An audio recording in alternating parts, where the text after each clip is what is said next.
Hello, this is Lisa Hazard, and welcome to We're All Psychic. Guess what's happening right now? My husband is going to be interviewed at this moment in time and space, and in this place. Hello, Mikey, would you like to introduce yourself? I am Mikie Hazard, And the husband to this lady right here. And why did you marry me? Because there wasn't anybody else around. Truthful. He's very truthful. That's a lie. So, Mikey, do you think we're all psychic? I think we all have the capability to be psychic. Okay. But the majority of people, the large majority of people, have that completely blocked out. The possibilities of it, which hinders it, and also just closed-mindedness. It's. Do you think that that's something people are taught when they're younger? That's where they get it from, and they don't want to learn anything else? Maybe that's where that mental block comes in. Or? I don't think it was taught. I think it's just mass input on that being the same as Bigfoot or UFOs or something silly. You know what I mean? Yeah. Not something to be taken seriously. But more people are taking it seriously now. Yes. Especially this year. Yeah. But we've talked about this on the show before, but a lot of places that buy just regular merchandise right up front and center, you'll see a lot of mind, body, spirit stuff. And so you've been married to me for 10 years in a month, just about. Right. So in those 10 years, I have watched you create probably, I want to estimate about 3,000 works of art. My husband is an artist, at least 3,000. He works as a tattoo artist sometimes. Right now, he's not because of coronavirus. But he has been an artist since he was out of the womb. I think he was drawing on the inside of the womb, actually. You think? I had tattoos inside my mom's belly. Yeah. So, what kind of art do you most like to do? What's your favorite type? Like, do you like to just go? I mean, I know the answer, but this is for our listeners. Like, when do you do it? What I usually just go. Yeah. I don't give much thought to it. I have probably 100 sketchbooks in the house, and that's usually where I will just put pencil to paper and go, and my imagination starts going as the pencil moves. So yeah, that's, I've watched you. You can go so fast, and sometimes you'll just blip, blip, blip, and you'll be like, it's done and it's perfect. Sometimes you'll spend hours or even days or weeks or years on something, but you're always productive. So what kind of, like, if you want to look at it in a psychic energy kind of way, what does it feel like? Like, what are your emotions when you get inspired? Do you get an idea, or do you just like feel like it? What does it feel like in your body? It feels like, well, that went wrong. Well, that went wrong. I've totally messed that up. I mean, when you start. I'm just going to throw this away and start over. I mean, when you first want to sit down and start drawing, like what makes you, what do you feel like? Like, are you excited? And like, especially and really inspired? Like sometimes you'll have an idea and tell me about it. I feel very excited because if I'm feeling that that's what I want to do, and I'm all about it, then it is exciting because you've got a blank canvas for pretty much whatever comes into your mind to just display how you want to display it. And hopefully it works out good. So your imagination is the only limitation, right? When you're drawing, and maybe your skill set. But as far as the image you could put on the canvas, your imagination is the only limit, right? Right. So that's just fabulous. I mean, if you can imagine it, you can create it and make it real on a canvas. Like, you're a great admirer of all kinds of media, not just art. You love movies, you love music, you love comics and all kinds of just, I mean, you dive deep into little rabbit holes of subcultures and subcultures. So, like, what makes you so interested in art? What is it about just artistic expression in general? Because you're also interested in the people behind the art and Right. what makes them want to create it, which is, really fascinating. Right. So, like, what is it about creation, people creating, that just sucks you in because you love this stuff? You love music, you love all the stuff that make people create that's artistic. It's like everything you look for in life to me, from my point of view. Well, I'm a very visual person. I like to see things that comfort me and things that excite me and things that depress me or things that scare me, or that something evokes something and it's from you. somebody has put their, sometimes you can tell somebody is just having fun, which is most of the time what I'm doing, but you can really tell when somebody puts their heart and soul into something. But how can you and tell? Something is transferred into the medium, and then you can feel it. Yeah, that's what I was getting at. Yes. Yeah, what do you think that is? Especially with music. Yes. And with film, art, it's kind of hard to come by, but when you see it, you know it. Without a doubt, you know it. It's butterflies in your, not even in your belly. They evolve up into your chest. Evolve is the wrong word, but you know what I mean. Yes, yes. It's not belly. It's all in your chest, and you can feel the hairs on the back of your neck standing up, and right. Yes. I love that feeling. What do you think that is? Do you think that possibly people are transferring some essence of themselves, some energy of theirs into that art, even if it's film? Can it be projected? Yes, I 100% believe that. Do you think that, like, say, I personally think that actors are like probably the best actors are wholeheartedly embracing their empathy side, their empath side. And so they have this ability to put, they kind of have to. It's really fascinating. The best ones, it's just, whoa, you can feel it from a mile away on a stage. I've never seen a play a mile away from a stage, but I could imagine. Right. But, so a lot of the things that you're interested in involve energy exchange from my point of view, and transference. But you're experiencing that all the time with all your interests. So what part of you, if you were to say you have a psychic sense or a witch sense or some kind of no sense. Juju, no pennies either. Let's say, oh, well, we had a short interruption. We're back. Right. So anyway, I think we were talking about how artists and people who create can make you feel something that they're feeling or experiencing. And all that comes from something they thought up in their imagination or didn't think of. But just what's this imagination? Because you have like a huge imagination, vast, and I think you could put something on that canvas that nobody's ever conceived of, and you would know what it was. And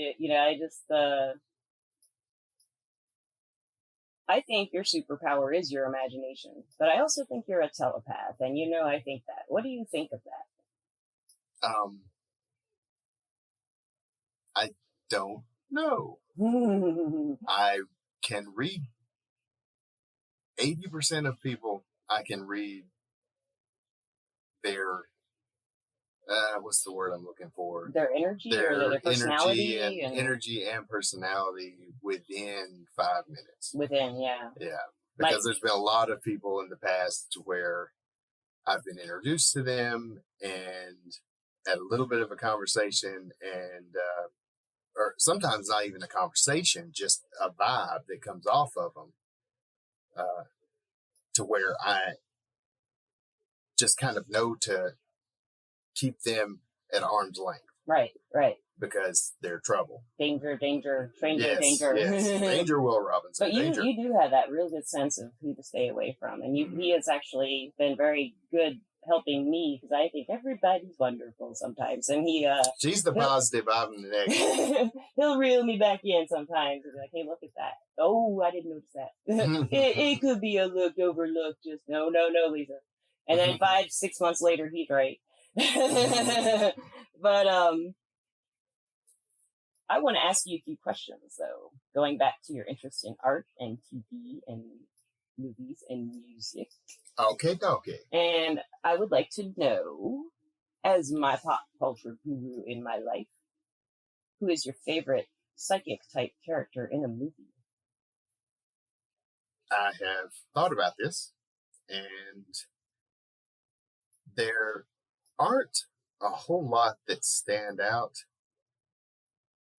but Cate Blanchett in The Gift is probably the most realistic portrayal of a psychic. I loved it. That was really good. If you haven't watched that one, check it out. You'll see one of Keanu Reeves' best performances. Oh, yeah, really. Scary. He's creepy. If you never thought you could be scared of Keanu Reeves, watch The Gift. And then if palate cleanser, watch Bill and Ted. Like just get it back. Get your Keanu love back. Yeah. And so, okay, we covered movie. There's one in your movie. So how about music? Do you have a favorite, like, psychic song or, like, a singer that's, like, all witchy or... Well, the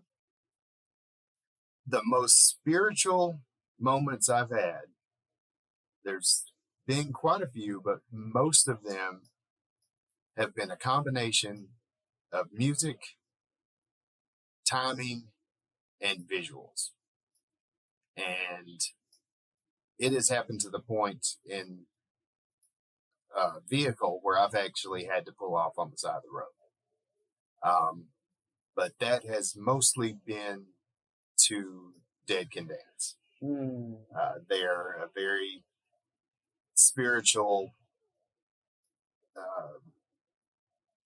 rock and roll. Ambient. They're not rock and roll, but it's very ambient, world music, ethereal. It's beautiful. Yes, I mean, a lot of times really they don't even have. They're not even, you think they're speaking another language, but they're not. Sometimes they are, but a lot of times they will actually alter themselves and come up with what they're singing. And then, like phonetically. Yes, phonetically, and the way the voice carries the song, and then memorize it from there. But they are my favorite band. I don't bring them up much because people don't know them, but that is definitely a rabbit hole I suggest anybody to go down. So something interesting you said is a couple times is the term spiritual experiences you've had. Right. So, do you relate spiritual experiences with psychic experiences or any kind of thing like that? Yes. You do very much.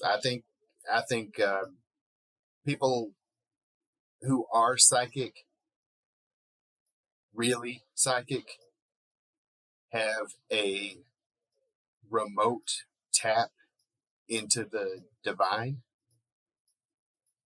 And I think when you actually have those spiritual moments, I'm not talking about any kind of religious thing, but on your own, the stars align, and all of a sudden you are gobsmacked and you feel it everywhere in your body. No matter what the elements are that brings it to be, you feel it. That's a normal person's tap into what a psychic is almost constantly remotely tapped into. Yeah, that's a really good way to put it. Do you think that everybody could tap in like that, though? You said in the beginning of our interview that you think they could. There's a possibility, but most people are not. Oh, there's a possibility, but yeah, you would have to put them in camps to, train them to unwrap their minds into their, out of their closed holes. Mm. But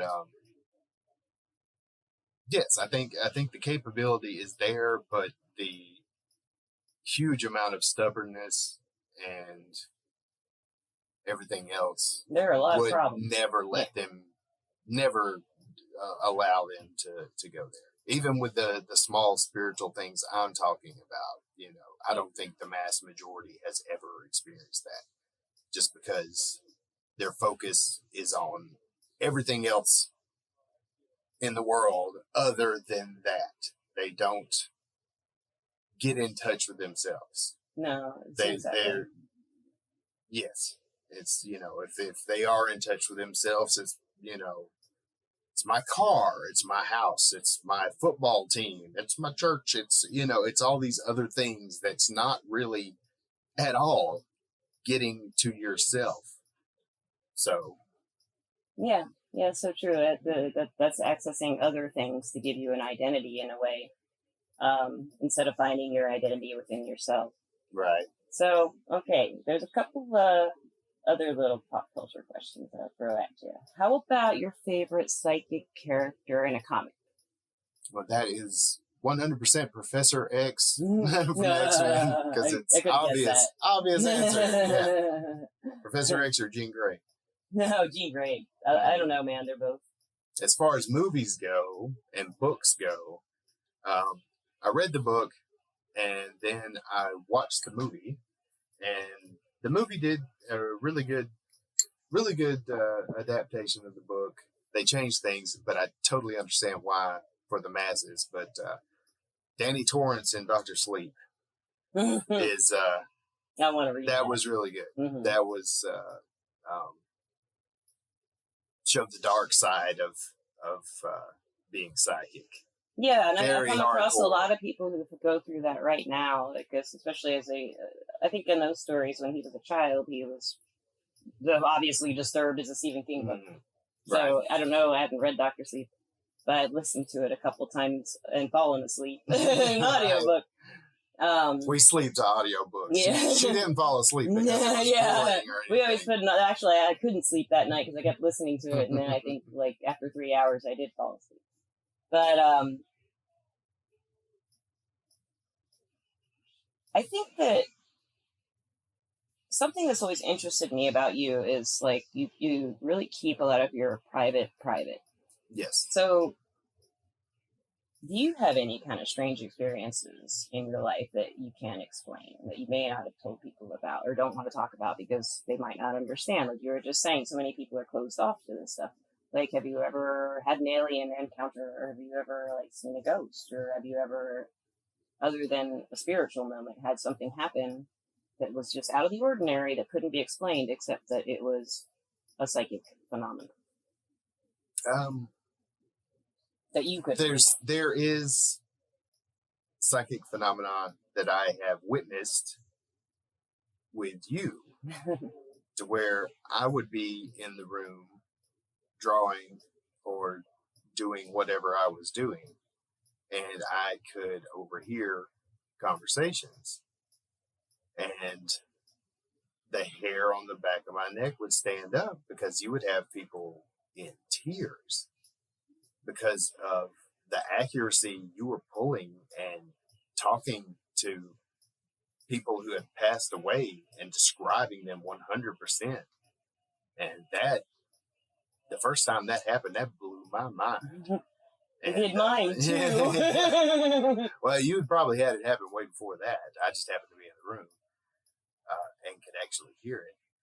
But that's the big thing.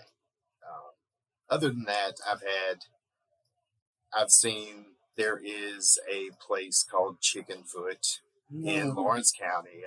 If you grew up in the area, I'm sure you've heard of it.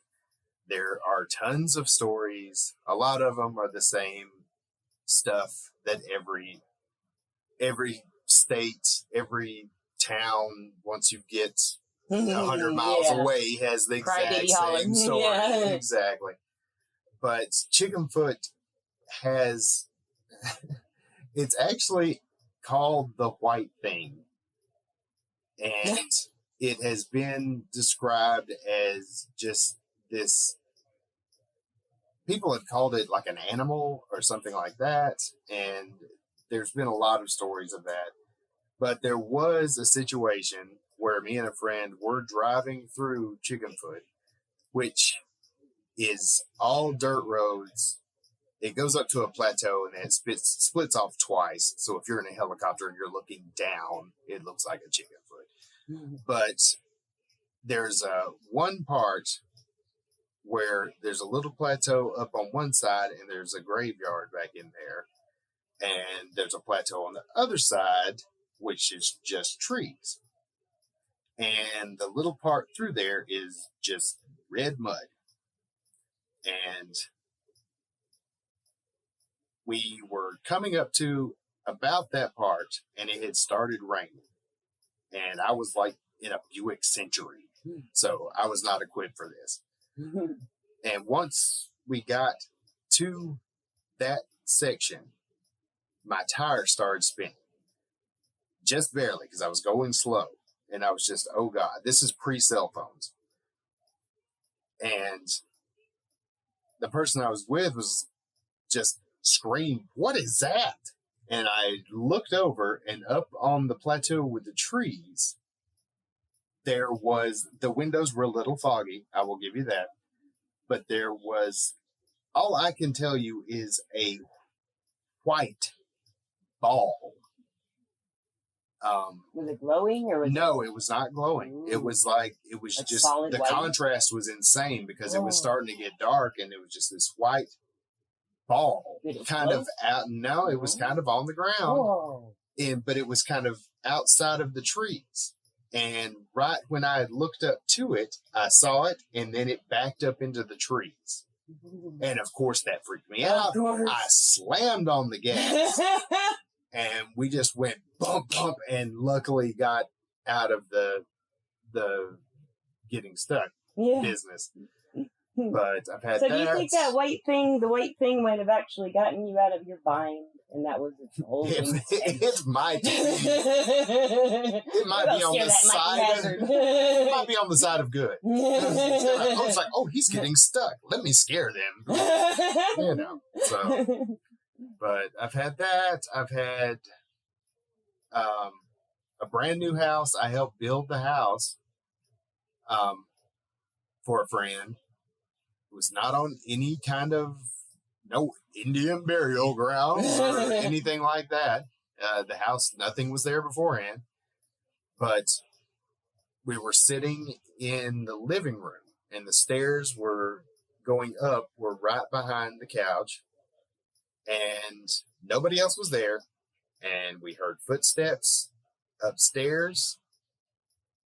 And we kind of brushed it off because it wasn't loud enough to where it was obvious footsteps. Yeah. But then when they started coming down the stairs toward us, that's when we freaked out and we had to go right by the foot of the stairs to get out of the house. So... yeah, that was scary. Oh, it's terrifying. And there's been a lot of little things, but the only other major one was, and all of this happened in the 90s. This is pre-internet. This is pre-cell phones. But me and a friend were in a graveyard, and they have this one plot has like a huge like fence around it with poles going up and like a roof, you know. So there's a tree right next to it. So we climbed up on the tree and we were just kind of laying on the roof. And we've been out there for a while. We hung out in graveyards a lot. Yeah. But we were just laying and looking at the stars and stuff and talking, just nothing really. And I saw, it looked like a star, and then it started moving. And it was moving extremely awkward. And then by the time I thought to mention it to John, I saw another one. And it was going towards the one. And I didn't take my eyes off of him, and I just said to John, it's like, I am seeing two, they've got to be UFOs over here. And he's like, I'm seeing another one over here. And I kept my eye on the two I had because I didn't want to miss anything. But then the other one he was talking about came up to the other two, formed a little triangle, and then poof, like not even take off, just they came together and we're gone. My hair keeps standing up with every one of these stories. Yeah, like, I would like to invite you back for another interview about aliens and thoughts on that and possible. Well, we could really explore some stuff. Good God. My husband Mikey is he has a little fear of bad aliens. Phobia. But like my airplane phobia. Except airplanes are real, Mikey. No, I actually think aliens are real, guys. So I do too. That's what's scary. Yeah, that's not scary. They're our friends. Hopefully. Right. So would you like to come back maybe and do another interview? Sure. That would be wonderful. So thank you so much for doing this interview. I'm so excited. Okay. I had a lot of fun, and I'm going to have to work on this audio. We had to figure out a room mic for this one. So we'll see how it sounds. And Mikey, do you have any last words? You want to tell people where they can find you and your art? Yes, I am mainly on Instagram at Mikie Hazard Art.